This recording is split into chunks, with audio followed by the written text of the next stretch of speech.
Howdy, Indy Magnoli here, director of Magnoli Clothiers. So, Indy, first off, for people who don't know about your company, give us a little elevator pitch about what your company is all about. Magnoli Clothiers, really, it was a company that came from customer demand, really. I was doing props back since the 90s, prop replicas. I was studying archaeology. I was always interested in props and artifacts. And at the time, I was a poor college student, couldn't afford anything. So I just started making things myself and showing them off on the early days of the internet. And then someone would pipe up and say, oh, can you do that for me? Can you do that for me? And I didn't even think of it as a sort of a business idea at the time. So I started making duplicates and selling them. And then the prop business kind of grew organically from that. And that kept going through to early 2000s. And it was 2005. I'm not sure how the idea sparked, but I thought, what about some vintage clothing, Indiana Jones stuff, adventure stuff? So I looked into it, invested a little money to make a pair of pants, a shirt, and then we went from there. And next thing you know, people are saying, oh, can you do this James Bond style suit? Can you do a Doctor Who thing? Can you do this vintage style 1930s, 1920s? How far back can you go? And it really, I'd say 95% of the stuff that you find on our website are things specifically a customer said, can you do this for us? It was a very rare thing for me to say, look, I'm just going to make X, Y, and Z because I said X, Y, and Z, Z. Been in New Zealand too long. Canadians, they'll appreciate it anyway. But it's a rare thing for me to just make something and say, look, I want to see this done. I think someone will like it. It was almost always someone saying, can you do this for us? And we don't like saying no. We want to figure out a way. And that's really how the whole thing grew up, just organically. That's why, like, how big is your team now in 2025? Obviously, I know it's not just you, right? It's not just you single-handedly making. Not even. I was a one-man show for a long time, like seriously a long time. I was still teaching at the time. I didn't know if this was like a viable business model, was something that I could support my family with. So I was still teaching full time. So I was working sort of 3 jobs at once at one point, doing teaching, doing props, doing clothing. And finally I got to a point where I got to that growing pain where I didn't think I was big enough to hire someone on, but I kind of needed some help. So I brought on Joachim. He's our business manager now. And that was, gosh, I don't know how long that's been going now, 15 years maybe. But so Joachim is full-time. He's the one that a lot of people who are dealing with us, you'll be getting emails from him. But now we've got 3 other full-time employees. And then we have a couple of part-time that come in now and again for different things, for shipping, packaging. And then we've got training up some new guys doing props and aging. And so, yeah, it's good. It's been good to us. List off your resume. Like, has there any of you, what props have you built that, maybe someone might have seen in a TV, movie, or play, or? Yeah, really we cater to collectors mostly, but we have done stuff for a few big pictures. We did Mission Impossible. Which one was it? I think it was Rogue Nation, the one that was filmed here in New Zealand. We did some passports for that. We did, mostly it was really the passport stuff that we did for a lot of the big companies, because most companies they have their own prop department. So really, they don't need anyone else, but something niche like the passports and IDs, we did a lot of that. Or then we'll get sort of smaller productions like Shortland Street here in New Zealand is a soap opera, a big soap opera here, and they got some of our Spanish coins and things like that. But for the most part, we cater to collectors and just fellow fans. All your stuff, most of your clothes they're made to order. Did you guys ever do off the rack at one point? Have you ever considered going back on the rack? Because you have to send in your measurements and you give detailed, and I tell people if they can order from you, go to a tailor and have them do it to make sure they're the right size. Because clothes are very finicky. Yeah, well, that's really, we do have a few ready-made items. We do that. Like we'll have the adventure shirt, small, medium, large, extra large kind of thing. T-shirts are all ready-made into sizes. For the things like the jumpsuits and the flight suits, there was a time where we did do set sizes because we thought it'd be easier. But really, at the end of the day, we realized, look, it's complicated because it's not going to fit everyone. You can't slot into a small, medium, large, most people. We need to find people are going to be tall and thin, or short and stocky, or tall and stocky. And so really the made to measure side of things is really the driving force behind a lot of what we do. Just to get a little bit more Ghostbusters specific, because I know you handle a lot of soft goods for a lot of different properties. So what would you say is the most popular model flight suit that you sell? It's definitely the classic. Definitely the V1. That's the one that obviously started us off. I remember when someone first asked, because I am a long time Ghostbusters fan. It's one of my first loves. You know, a lot of the franchises that we get into, people ask me about, and it's things I don't know about, so I have to look into it. I start, research it, whatever. But I was a fan from day one, and what a lot of people don't know, because everyone, Indy Magnoli, right? I'm an Indiana Jones guy. That was what I really got known for. But my first prop replica was a proton pack I made as a kid. You know, I got a cardboard box. I got my old karate belt. Like I graduated out of the whites. I cut it in half. There you go. There are my straps. Got a broom handle. You know, and I put it together. And it was my first one. And it was cool because I remember I made it. It was ridiculous. And it was someone's mom saw it and talked to my mom, said, can you make one for my kid? So it was actually my first commission too, was Ghostbusters thing, which was pretty cool. So I've come full circle. But even though, I really was into the franchise, I always loved it as a kid. I wanted to go to Duke University because they were the only one that had a parapsychology department, right? I was thinking that when I was in sort of, early high school.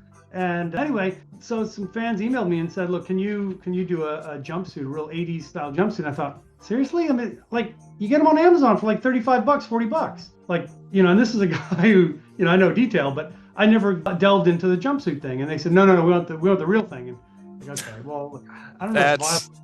It's going to cost some money. But I was really surprised how well it went, how supportive everyone was. They giving us all the details, the positive criticism that we got to improve. But yeah, at the end of the day, really, it was that original classic, the 84 model that everyone likes. The gray, of course, gray's pretty good because it's different. I think that was another one that's quite good. The RGB, not as much as I hoped, because I've always had a love for the original cartoon as well. But yeah, they've been good. They've been really good. I've been eyeing the RGB stuff for like a year. Like I look at it all the time and I'm like, I got to get measured. I got to make sure I don't gain or lose weight. Like I'm waiting for the time because I'm a big fan of those. I really like those because you're right. You never see them. It has to be a custom job, either yourself or you commission somebody. Like you can distress anything at a request, right? You can make anything look like it's been through the washer 9,000 times, right? Would they use them? I forget the tricks they use in the movies. You just wash them a lot with like different things, right? Yeah, I imagine there's a few tricks to the process. I think I heard John Wayne was the one. He used to take his own stuff and he'd dump it in the ocean and just soak it in salt water and then let it dry to get all that crusty, it looked like crusty sweat. Yeah. And he did that to his own stuff. Yeah. What does your process work like? Do you have like manufacturers you work with that supply you all the clothes? Do you take off the rack stuff and heavily modify it in certain cases? No, it's all scratch built. The only thing where it gets to be sort of off the rack versus total custom is in regards to fabric. A lot of times, we always try to go to a manufacturer and say, or let's say first retail, what can we get available, ready to go? And then if not, then we'll go to a factory and say, okay, this is what we need to custom make. And the flight suits are one like that. We find the fabric and then we custom dye it to the specs that we want. Oh. Well, in fact, this is something I don't think we've told anyone we're doing this yet. But oh my God, we got breaking news here at NorCal. Yeah, Ghostbusters. we do. Because I was getting a few things. I just started, I just set dressed a little bit. I pulled this out. I haven't photographed anything. This is fresh off the prototyping line. This is the one we've been talking about, the classic V1, it's the kind of thing I probably won't even show up on camera. But so this is our latest model. But what we've done here is we've actually gone with a two-tone. So after having seen the classic photos of the original, I think it was a Stance one that has faded over time, and you see the two different colored fabrics that they used in the original suits that have over time have really faded, so you can see it clearly. But on the original, it's very, very subtle. So we've done that. We've dyed them in two different batches. So we've got a slightly darker for the shoulders, for the pockets. And so we're going to offer this as sort of a deluxe V1. So people who are really hardcore. The fun thing is you see it, in pictures and stuff, it's really subtle. But in person, you can see, if you're looking for it and it's there, you'll see it. But if you don't, no one's going to bat an eye. No one's going to say, oh, why you got two different colors going on there? Well, something's messed up. It's super subtle and it's quite cool. Yeah. So that's something in the works that hopefully isn't too far off. We've got the fabric done. We've got the prototype. So we're going to. I just need to iron this and then do a nice photo shoot. That is really awesome. That is a very cool addition to the lineup. Yeah, it is. ones who are really hardcore. Yeah. Oh, definitely. The devil's, it's funny because it totally is the devil's in the details with like any production, right? And it's funny how much time someone will spend on something and how passionate they get when like when they don't use it on camera or you can't see it. I spent, 6 weeks doing that and they didn't show the back of this. They just cut it right out. But that's prop building. That's production, right? Sometimes that happens. Right. Okay, so I mentioned Mission Impossible, right? We made a series of passports for that.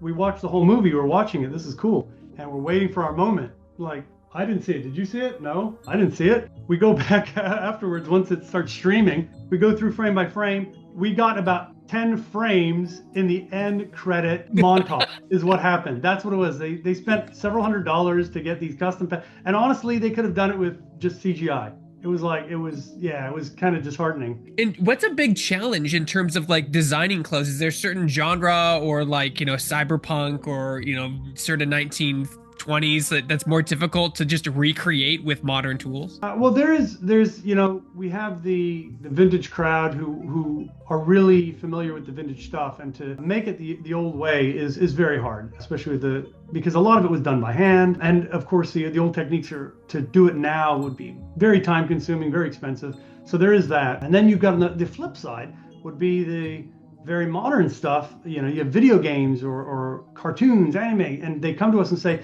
can you make this? And they send us a picture of this cartoon character or a video game and think, okay, that's not real and that can't exist in real life. You've got to try to pull out details and say, look, so what are we going to sacrifice here accuracy wise to pull it out into the real world? And then just a general across the board, I think the biggest bane of our existence is color.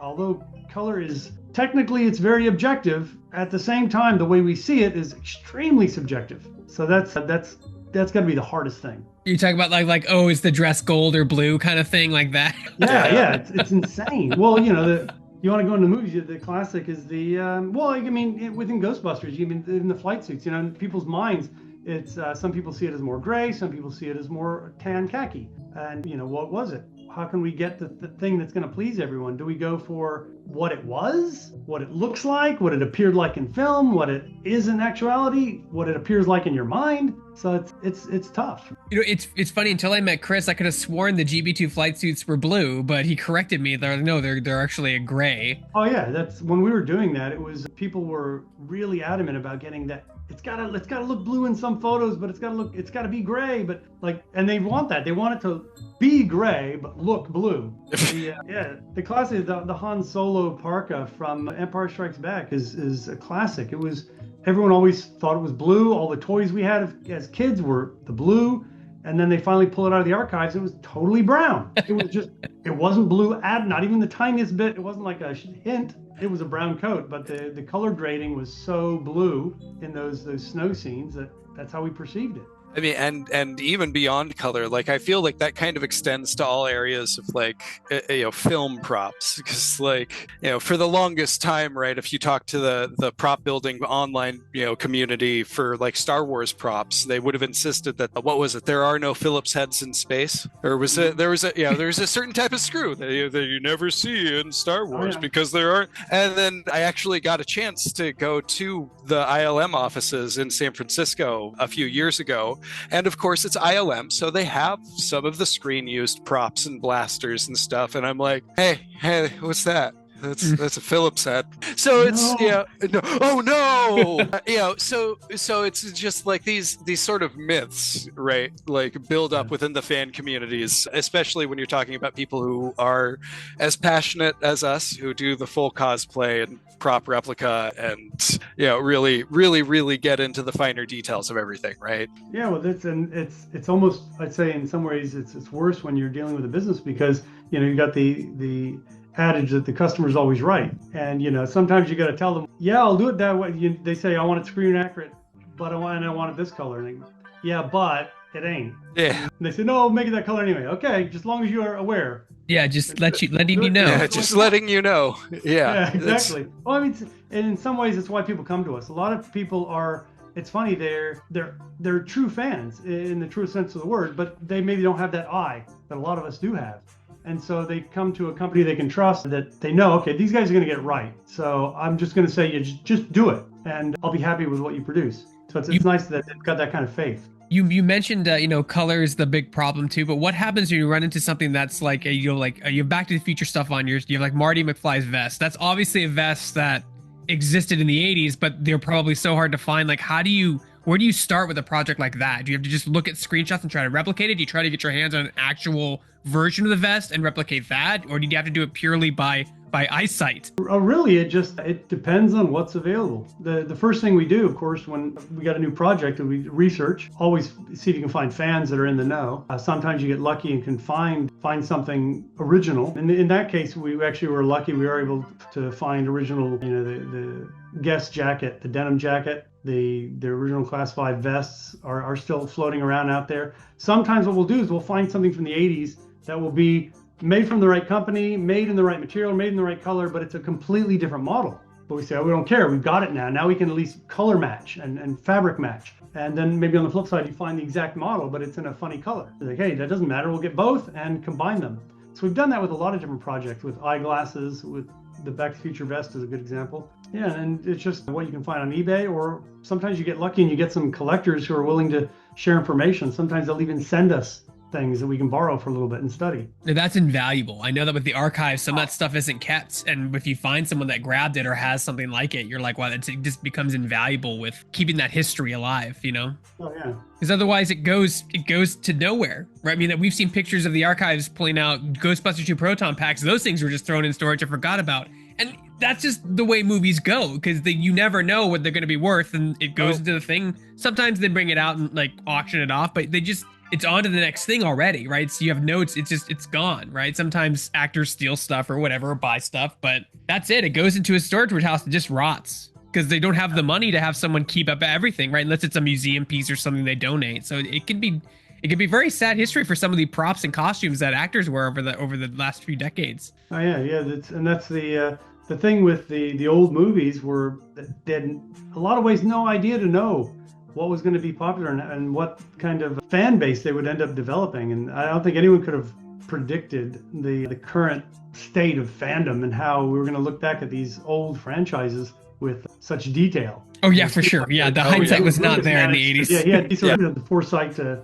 He's like, I'm going to museum everything, it's crazy, but that's not normal. So your stuff is very expensive. Can you kind of paint a picture of like why it's at a premium price point? Whenever someone asks me about, your company, I'm like, well, they're expensive because anytime you hear the word custom, you should be expected to pay premium. Custom is a lot of work. It's handwork. It's not, off the rack assembly lined. But please, can you give us like the viewers out there, why is your stuff so expensive? No, really, what it comes down to is just the manufacturing cost. That's all it is. We source custom fabric, and even in people see us as a company, they don't know maybe what kind of company are we. I mean, really, we are a homegrown business, a home family business. So we don't buy tens of thousands of meters of fabric. When we do a project, we're lucky to get 1 or 2 bolts of a fabric. So a lot of times we're paying retail on the fabric. Some bigger runs, maybe we can get lucky and get some lower cost on them. But for the most part, we're paying almost retail on fabrics. But we get that in, and then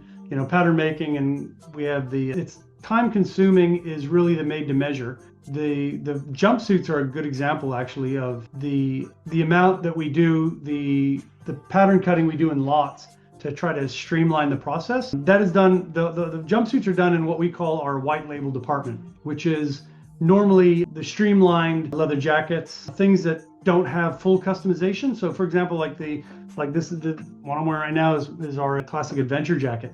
Now you buy it, you get what you see is what you get. It's in a set leather, it's in a set color, it comes with distressing, a set buckles and zippers, and you can't modify it. This is what you get. It's made to measure. So when you order it, you give us your measurements and it's made just for you, but nothing is customized. And that streamlines things a little bit, which is something that we did with the jumpsuits, which does actually cut cost. And which is funny because like the jumpsuits for what they are actually one of our lower cost items for made to measure, which I think a lot of the GB fans kind of maybe it blows their mind because I know a lot of them, they see it and they're like, are you kidding me? That's so expensive. Whereas, we have other jumpsuits on our website that are fully custom, fully made, like Ripley's Aliens jumpsuit. And that sells for something like $600 because that is, when you order it, everything is done from scratch. Patterns are cut, fabric is sourced, everything is done as basically a one-off. whereas the jumpsuits are a little bit more streamlined. But regardless, really what it comes down to is it's still you order it and we make it. Someone sits down, cuts the patterns, lays the patterns on the fabric, they cut it out, and then it's assembled to your measurements. And it's just time consuming. Our profit margins are actually not very high, which is a shame because it prevents us from doing sales very often. It's sort of the big marketing thing, right? Big companies are running sales all the time. And we try to do it when we can, but it's really, the best we can do is 10%. And people just say, oh, that's not much of a sale. And that's all we can do. You're not Sheen. You know what I mean? Like, yeah, exactly. Like we're not doubling, we don't just take our cost, double and triple it, and then say, oh, that's what we're selling. And then we'll mark it down as a tricky price later on. But we do want to make everything as accessible as we can. We're all fans ourselves. We're all, you can see all my weird stuff behind me. we're that guy too. I cosplay myself, and I've got lots of costumes, and so I know what it's like on the other side of it. Speaking of that, we have to ask about your pack back there. Is that one you built? Is that a commissioned one? Tell us about the pack back there. Yes, please tell us about this GB2 pack you have in the background. That's funny because that was my childhood dream right there. Like I said, it was cardboard. So I don't remember who it was, but I built it, but I just got bits and pieces from everyone. Once people were it was really the RPF. Someone gave me a vac formed 2-piece. So that was what I started with. And then I sort of I reinforced it myself. And then I just I wasn't going for super accuracy. I just guys, what do you got? What do you got? And so I just started doing a lot of horse trading. And so it is a real Franken pack, Oh, yeah. So it's got a little bit of everything and upgrade a little bit here and there. And some of it was scratch built. I try to get as much of the metal stuff. For me, the big thing is the tactile experience. I think I sort of share that with Adam Savage a bit, where for me, it's the experience of the costumes and the props. I'd rather have something that feels more real, even if it's slightly inaccurate. Give me something that's made out of metal or wood, as opposed to maybe an actual resin casting of the original prop. For me, I want it to feel real. I want that immersion, and so that's kind of what I did with my pack. Was I wanted as much metal and just real stuff as I could, and I'm happy. I was happy with it. But it's the funny thing. The wand was the Afterlife wand that came out that I totally modded, and once the Hasbro one, yeah. I modded it up and got it. And I was so happy, and then of course they announced, oh, now we'll do the GB1. Wow, you could have led with that, guys. Thanks, guys. You and Chris are kindred spirits. Chris has got me on the land of, he wants it to feel like a tool, right? Like an actual tool. So most of his pack is aluminum. Anything that can be aluminum is aluminum. And that, I'm telling you, I'm following his footsteps, and it is expensive as hell. Yes. Yeah, well, and I cut corners where I could. Yeah, definitely. I mean, I'm even to the point of I'm trying to figure out where I can make some parts that aren't traditionally made out of aluminum. Yeah. Because I'm convinced I can get a better weight ratio on it as opposed to having a cast resin. Yeah, for sure. And it adds to the sort of in-world realism, I think. That as well. That was definitely one of my big philosophies behind my build when I built my first pack. Was I want it to feel like a real piece of equipment when I pull the thrower out and hit the switch and turn it on and fire it up, right? Oh yeah. Now, my next question for you, Indy, is actually kind of interesting one. Is you make a lot of great, your quality is top notch. You know what I mean? And you make all these things in cyberpunk inspired, superhero inspired, paranormal inspired. But has any one of these people from these IPs reached out to you for a license or a partnership, or is it just they just let you do your thing? How does that work? I think it's a lot of the IP stuff. It's the companies they seem happy that all of us fans are keeping it going. A lot of it was you see Star Wars is a great example of that. In between the original trilogy and the sequel, the prequel trilogy, there was not much going on really, right? It was the fans that kept it going. And I think a lot of those franchises acknowledge that. I mean, that being said, I've worked with Lucasfilms. We did when Crystal Skull came out, I helped a great deal on the Lost Journal of Indiana Jones. That was a really fun project that they brought me in on. And the company that was the publishing house that did it, they found my Young Indiana Jones diary, that replica that I'd done, posted online. And they saw it and said, well, this guy's basically done everything already that we're supposed to be doing. So they got a hold of me and said, hey, what can we hire you on to help us out. And I ended up just reusing a lot of what I'd done already, and then creating a lot of new props for this book. So it was fun to actually work in the playground for a little bit. Now, one of your bigger projects that I was really impressed by was your Tobin Spirit Guide. Can you talk about that project and how you incepted that and how you executed that? Because that seems like just a tremendous amount of work. It's very, very funny because, again, as a longtime fan of the movies and the cartoons, you figured so prominently in the cartoons.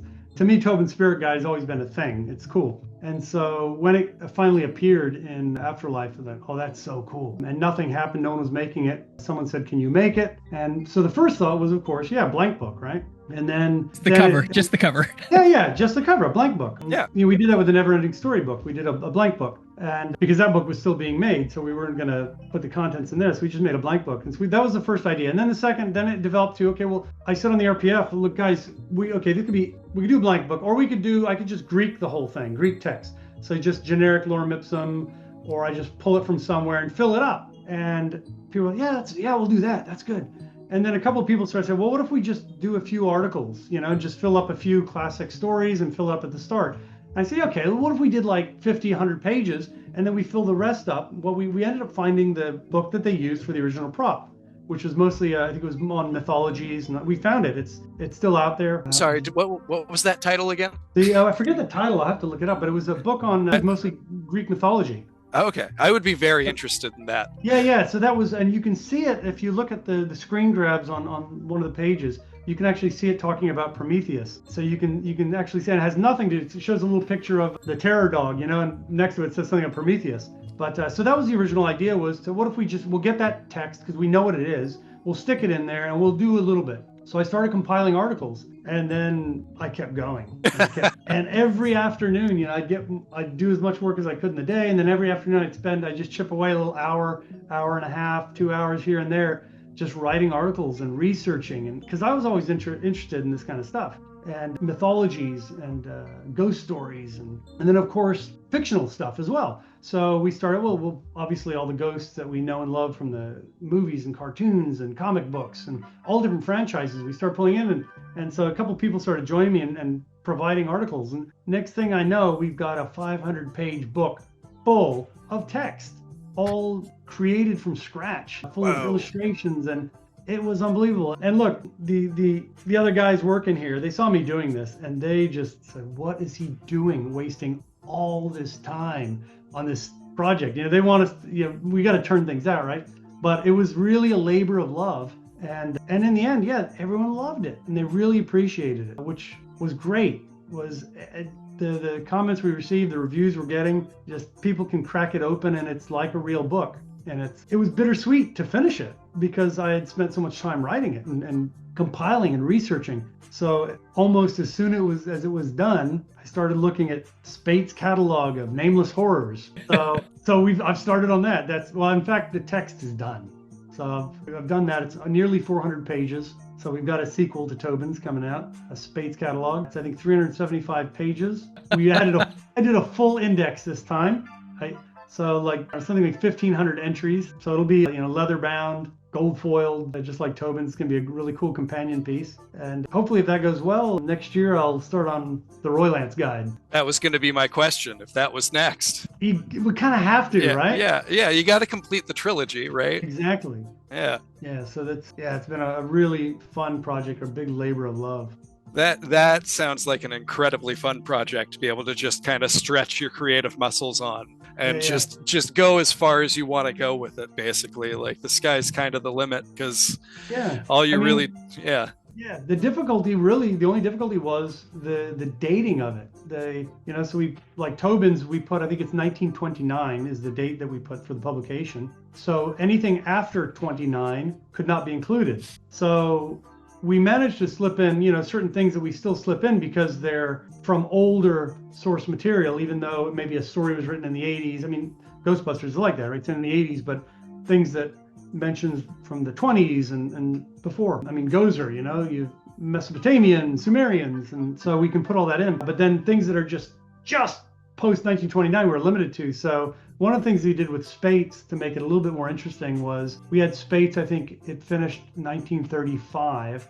But then we had the idea of, well, what if this is the, third or fourth edition of the book? So they keep updating it. So I think ours is we're saying it's the fourth edition, 1969.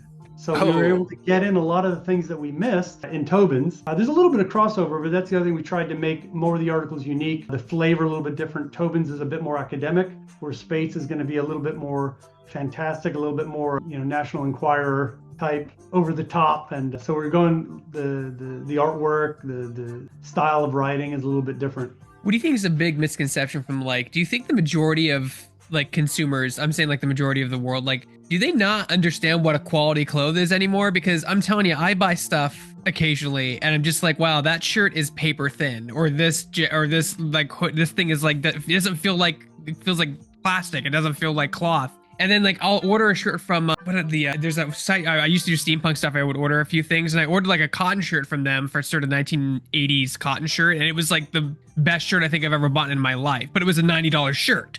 You know what I mean? And I feel with Shein specifically is just catastrophically ruining people's expectations of what clothes should cost and what quality is. I just kind of want to get your feedback on that. That's the way of the world. We're in a throwaway society now, is I think what it is. As a business model, we say, okay, you buy a leather jacket from us, you can keep it your whole life. You don't need to buy another jacket, honestly. So it's a different idea than, okay, you're going to go buy something and it goes out of fashion in 2 or 3 years, 5 years, or it's going to rip apart because it's junk and you throw it away and go buy another one.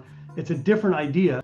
People keep coming back to us because once you get something that fits well, you realize, oh man, nothing else I own fits well. So there's that. And of course, if there's something specific you're looking for, we'll be able to, if we don't have it, we'll be able to make it. But you can make it. Yeah, well, exactly. We make dreams come true, But you're absolutely right. The stuff that you get now off the rack is it's junk because it's bottom dollar.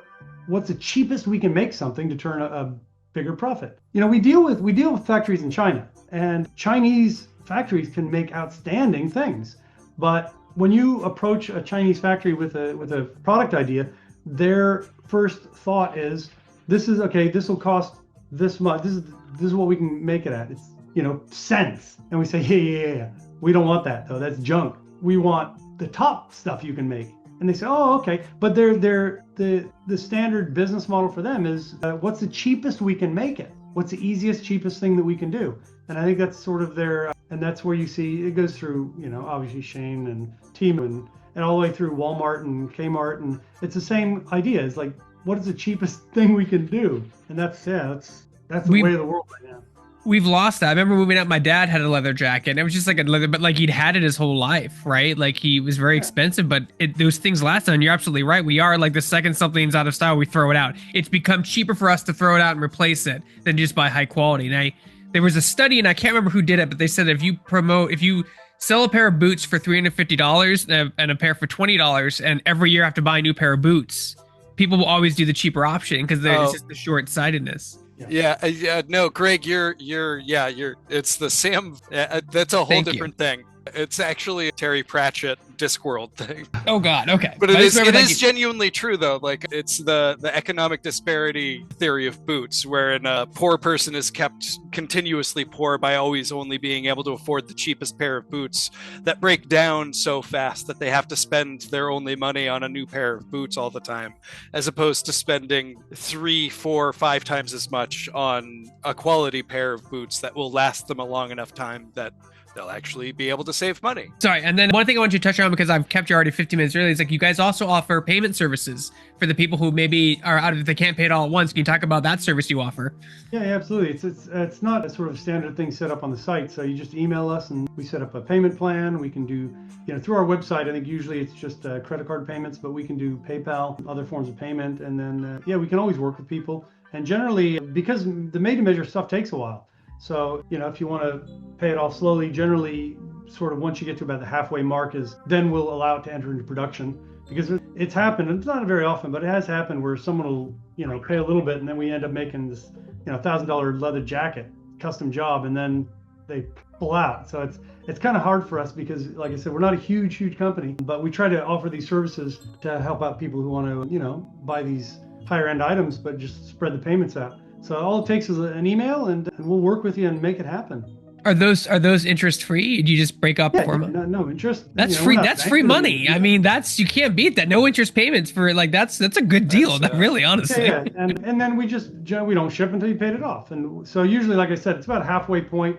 If you paid about half and you're up to the time where we would have made it, then we'll start production, and then we'll let you know, and then you can pay it off, and then once it's paid and we're finished, then it ships and everyone's happy. Now, are there any challenges to being in New Zealand for your company specifically? Because I'm not familiar with your politics or tariffs or anything like that. Because it's hell over here now, but so I have no idea what you guys are dealing with over there. I mean, really, the difficulty with being in New Zealand is just that we're being so far away. Shipping is an issue. Luckily, we ship enough in bulk here that we got good deals with New Zealand Post and DHL, and so we get decent shipping prices. It's not too bad, and I think a lot of people are used to dealing internationally, so it's not a huge thing. A big part of our customer base is in the U.S. So if we were in the U.S., I think a few of the things would be a little bit easier and more streamlined. But other than that, we're pretty lucky that we've got this sort of global economy now. It's not too big of a deal. I feel like shipping clothes is much easier than shipping like collector statues or like gigantic like props. Well, yeah, I mean, honestly, especially with the props, being in New Zealand has stopped us from doing certain projects just because we said there was one time I was looking at doing a full-size Ark of the Covenant, but I said and I worked on it and I figured out how I could flat pack it, and I said, nah, it's just you end up paying you'll pay more for the shipping than the item, and it wasn't worth it. So certain things like that are bulky, we just can't do. But yeah, clothing, it folds up small. It's not too bad. Have you guys just speaking to that idea? Like, have you guys ever considered like crowdfunding, like for like sourcing to see if there is interest? Like, here's the Ark, it's $2,000, another $2,000 to get it to you. Is anyone interested? And then like doing crowdfunding. A lot of companies do that now. Yeah, well, I mean, the big thing we do a lot of on social media and forums like the RPF is a big one that we're on, where we will just test the waters that way and see what floats, what ideas float, which ones don't, and it seems to work pretty well for us. We don't have many failed projects. We have a few. Things are gathering up dust in the warehouse, but even those eventually sell out. So where people want to find more information about your company, make an order, or discover you, kind of sound off your channels. You have a Discord, you have obviously a website. Yeah, primarily our website. We have MagnoliClothiers.com, MagnoliProps.com are the two, the clothiers and the props, which both sites sort of feed each other. You'll see some of the items on both, and you'll see links to each other. Our big social media really is Instagram, Facebook. We do have a YouTube channel as well. So all those can be found on our website, links at the bottom usually. But yeah, we're always trying to get new ideas. So if people want to email us their ideas, that's always great. And we love getting tagged on Instagram especially. And a lot of people they post photos all the time and they don't tag us. We have no way of knowing they're out there. We post photos of people and they say, oh, I should get mine on there. And like, well, you just tag us. Do a reel, do a post and tag Magnoli Clothiers or Magnoli Props. And yeah, we love reposting. And we love seeing everyone what they're doing in their outfits and with their props. It's great just seeing everyone get out there. And then I'll say this too before we leave, is that if you want to order something, you don't know how to size yourself, go to a tailor. There's tailors you can find online locally. You could go to we can even go to like corporate Men's Warehouse, have them measure you and just have them measure you and write down your measurements so you are being recorded accurately. And it will help. You'll be happier in the long run and there won't be any mistakes. That's the big thing. Yeah, well, you email us when you make an order, usually we'll email you afterwards and we'll give you a few pointers. But we've got on our YouTube channel, we've got a lot of information on how to measure yourself, how to measure your garments. And then we've got all the advice on, a lot of people will say, look, I don't have a jacket that fits. Like, it doesn't matter. We'll walk you through it. And, you can email back and forth and we'll help you out. But yeah, going to a local tailor, there's a lot of resources out there.